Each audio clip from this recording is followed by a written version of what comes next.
তো আমরা বাসিপোতায় অ্যারাইভ করে গেছি, এই ঢুকছি আর মাত্র 450 মিটার বাকি। এটা হচ্ছে বাসিপোতা পার্টি।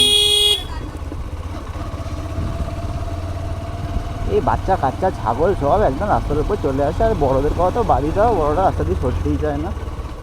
জায়গাটা সুন্দর আছে, চারিপাশে একটু জঙ্গল রয়েছে, গাছগাছরা রয়েছে, একটু বিকেলটা কাটিয়ে যাওয়ার জন্য, বিকেলের স্নিগ্ধতা অনুভব করার জন্য খুবই সুন্দর জায়গা। আর এখানে যদি একটা বাড়ি করতে পারি, উফ, সেই মজা সেই মজা সেই মজা। ঢুকে গেছি বাসিপোতা।